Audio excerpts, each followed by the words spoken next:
आज हम हिंदी साहित्य के इतिहास लेखन की परंपरा पर बात करेंगे।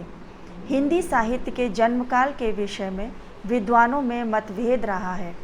संवत 700 विक्रमी से लेकर संवत 1100 विक्रमी तक के काल को विद्वानों ने अपने अपने ढंग से हिंदी साहित्य के उद्भव काल के रूप में प्रस्तुत किया है।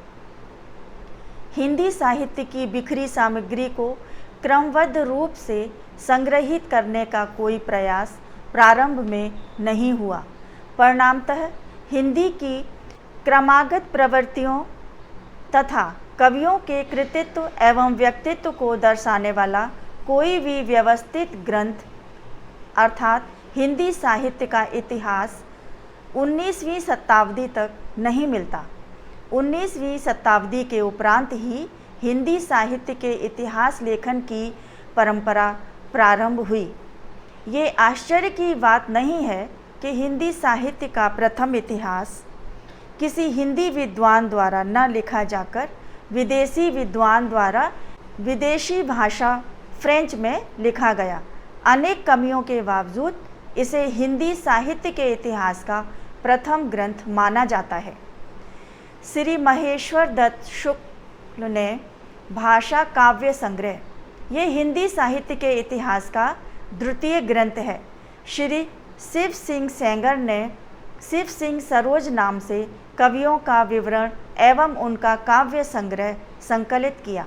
इसका प्रकाशन 1883 ईस्वी में हुआ।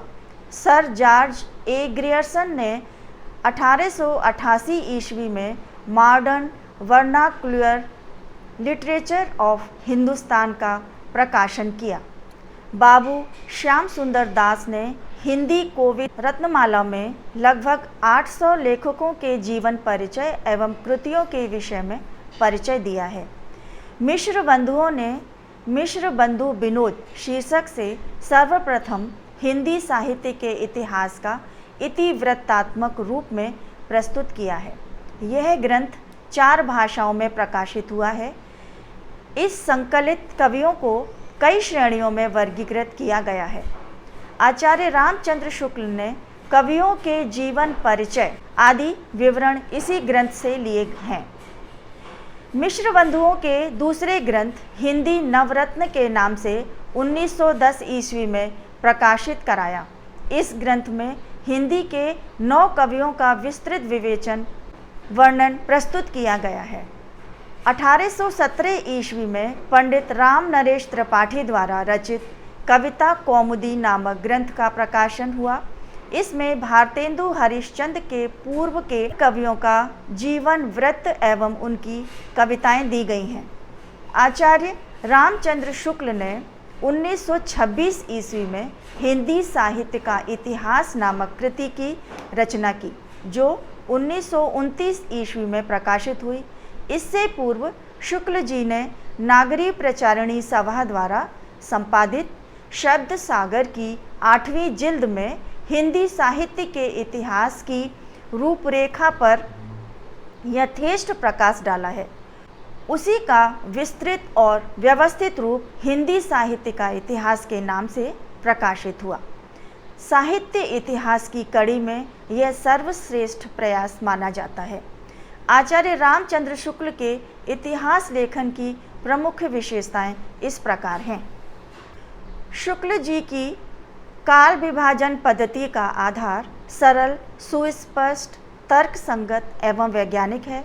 शुक्ल जी का मत है कि साहित्य का इतिहास जनता की चित्तवृत्ति का इतिहास होता है, जो तत्कालीन परिस्थितियों से बदलता रहता है।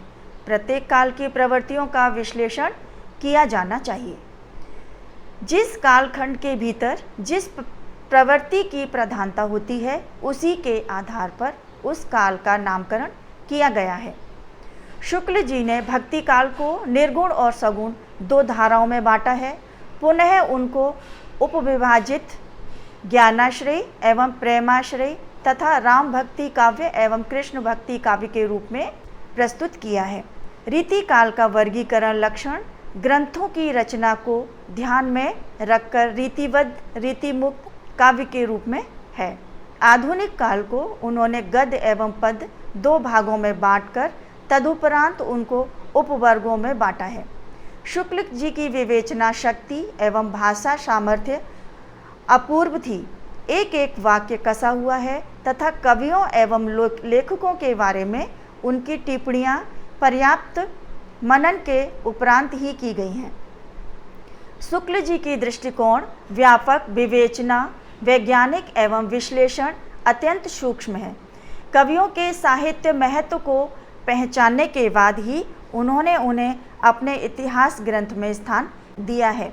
इसलिए वे कवियों की संख्या 1000 तक सीमित रख सके हैं। शुक्ल जी के इतिहास ग्रंथ को आधार मानकर ही परिवर्तित इतिहास ग्रंथ लिखे गए हैं।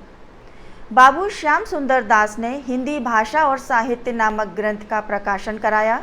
भाषा भाग में तो आप द्वारा निश्चित भाषा विज्ञान नामक कृति को ही परिवर्तित रूप में प्रस्तुत किया गया है, किंतु साहित्य भाग में हिंदी की प्रमुख धाराओं, उनके विकास और विस्तार का विवरण दिया गया है।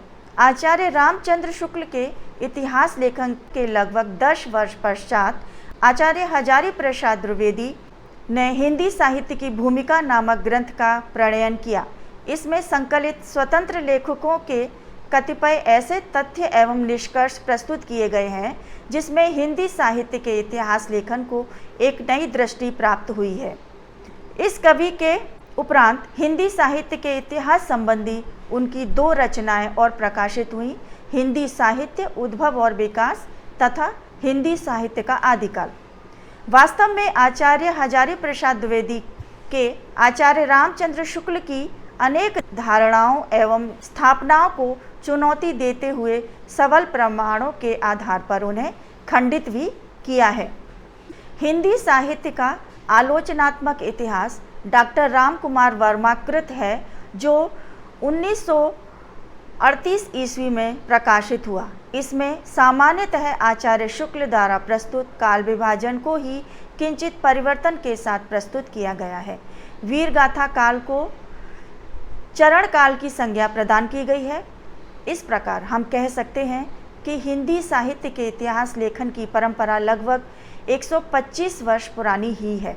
तथापि इस अवधि में हिंदी साहित्य के इतिहास लेखन के सिद्धांतों, दृष्टिकोणों एवं विचारों की दृष्टि से संतोषजनक ढंग से कार्य हुआ है।